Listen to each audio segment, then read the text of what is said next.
Namaste everyone. My name is Dr. Salil Vijay Patkar. I am a cancer specialist at Apollo Hospitals. And today we are going to discuss about immunotherapy and its role in cancer. It's a question I am commonly asked and I think it's something that deserves to be explained. It's very interesting. It's a groundbreaking option for treatment in cancer patients now. So just in brief, what is the history? How did we reach here? So there was a surgeon in the 1900s called William Coley, and he had a lot of patients of a certain type of tumor known as sarcoma.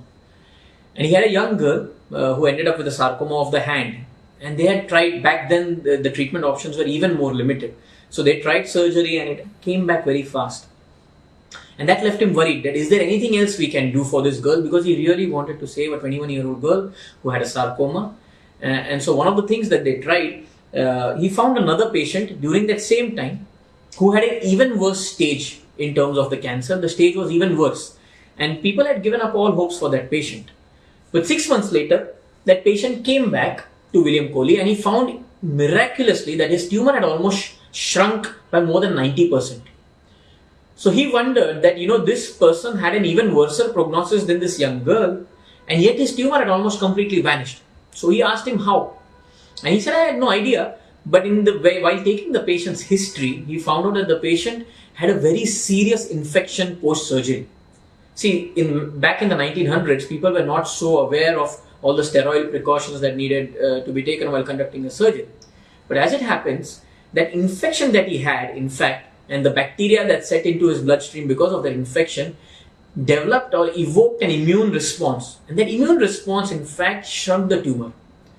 So William Coley then actually took inoculums of bacteria that he had cultured, and he started injecting it into patients of sarcomas whom he knew would otherwise not survive. And some of them did respond. Of course, that was a very crude method. I don't think if William Coley tried doing those trials today, he would have probably end up in jail. It was very unethical. But back then, it was the breakthrough that was required, and that is the birth of immunotherapy. We have, of course, reached a very, very far way from that now. So I'll try and explain in as simple words as I can what it is that immunotherapy does in cancer. First and foremost, what is immunity? So immunity is this extremely complex, highly adaptable, very ever-evolving mechanism by which our body fights against diseases. Okay, whether it is virus, whether it is bacteria, whether it is a cancer cell. And in most cases, the immunity manages to evade, the immunity manages to destroy the cancerous cell or the bacteria or the virus. How does this do that? Your immunity consists of a very important component which is known as white blood cells. As I think, probably even if you remember your 10th and 11th standard science, you'll remember that. So your blood has white blood cells, red blood cells and platelets. The white blood cells play a very important role in immunity. They further get divided into B cells and T cells. Your B cells are responsible for forming antibodies.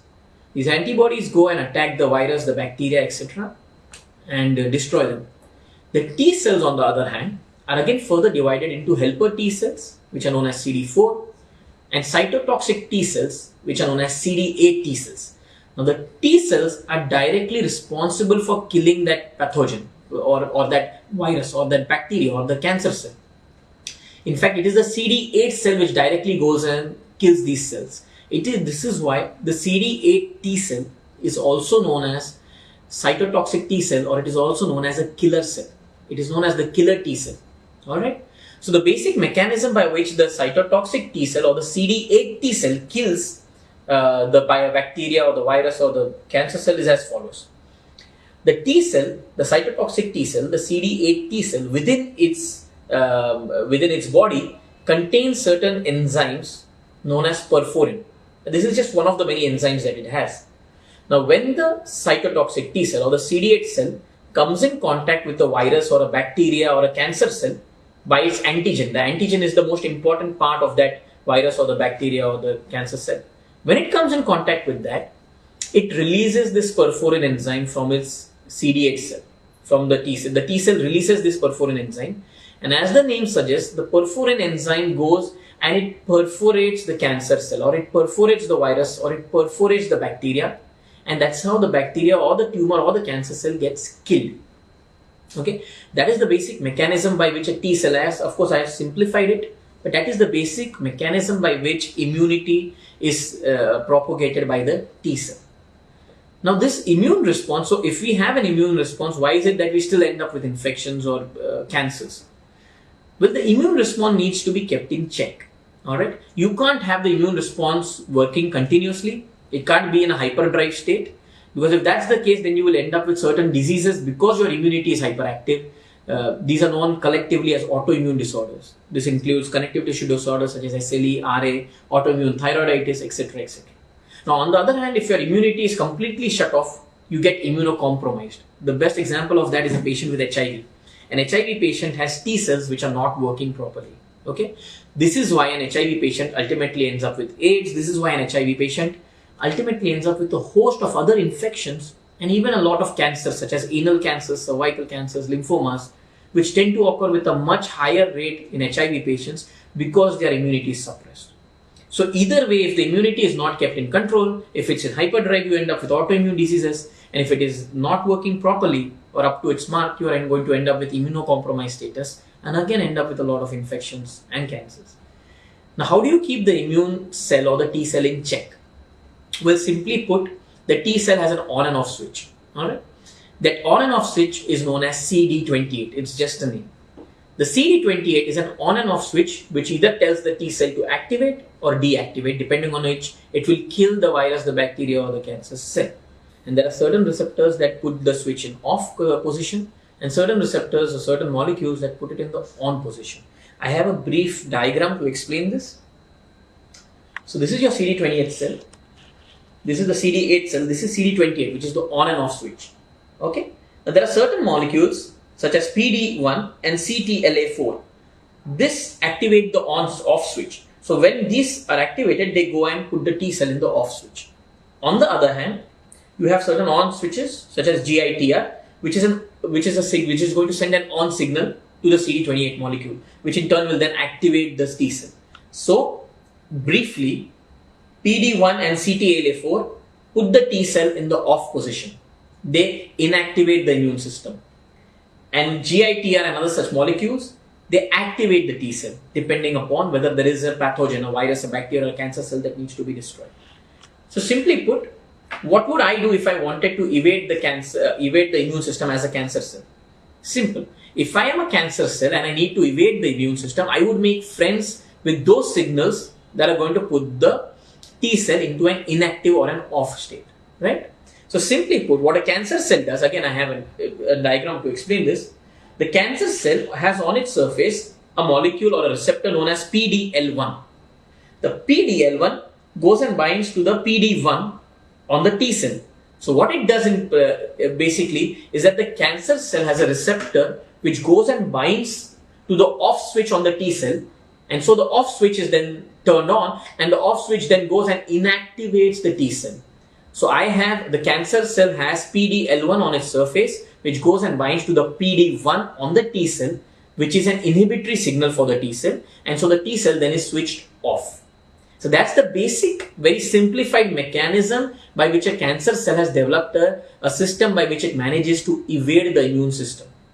Right? The cancer system uses certain molecules which help put the T cell in the off position. Alright? So now how do we fight that? Quite simply, if we are to stop the T cell from being inactivated by the cancer cell, we should stop the PDL1 on the cancer cell meeting with the PD1 on the T cell. Right? If we can stop the two of them from binding against one another, we can stop the T cell from being inactivated. That's as simple as immunotherapy can get. How do we do that? We develop certain antibodies in our laboratories. We develop certain antibodies which bind to PD1 on the T cell or bind to PDL1 on the cancer cell, and they prevent the PD1 and the PDL1 from binding against each other. The antibodies that would be developed against PD1 on the T cell go and bind to it, but they do not inactivate it. So it just goes and occupies that space. So that space, since it's occupied, the PDL1 on the cancer cell cannot go and attach to it anymore. That's the basic mechanism of immunotherapy, especially checkpoint inhibitors, which is one of the most important components of treating most malignancies, solid malignancies by immunotherapy. Alright, now certain molecules that we know of. So we have antibodies which we have developed in the laboratory. These are now available. They are used commonly by us at Apollo. So we have antibodies which target PD-1. These are known as nivolumab and pembrolizumab. Okay, they target the PD-1 on the T cell and they prevent the PD-L1 from binding with it because they have occupied that space. Similarly, we have antibodies against PD-L1 which are known as atezolizumab and durvalumab, which bind to the PD-L1 on the tumor cell and then they prevent them from binding with the T cell. This is the basic mechanism by which immunotherapy works. Coming to how it helps, you need to understand something about chemo. Chemotherapy works, but chemotherapy is quite toxic because unlike immunotherapy, chemotherapy does not target any particular cell. Chemotherapy not only targets the cancer cell, but it also targets every other cell in your body.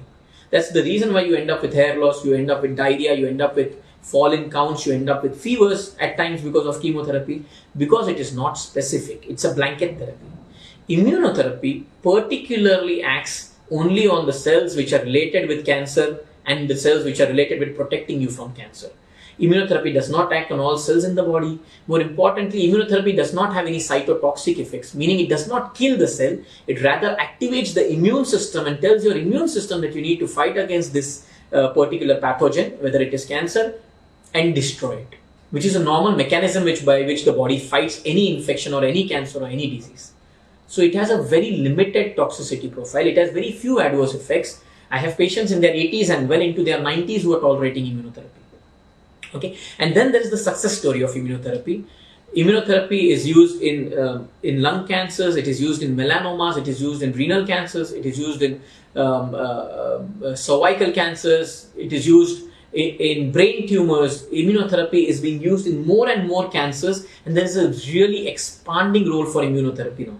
In fact, recently, up and until now, there was a type of breast cancer known as triple negative breast cancer, which had a much worse prognosis than other types of cancers of the breast.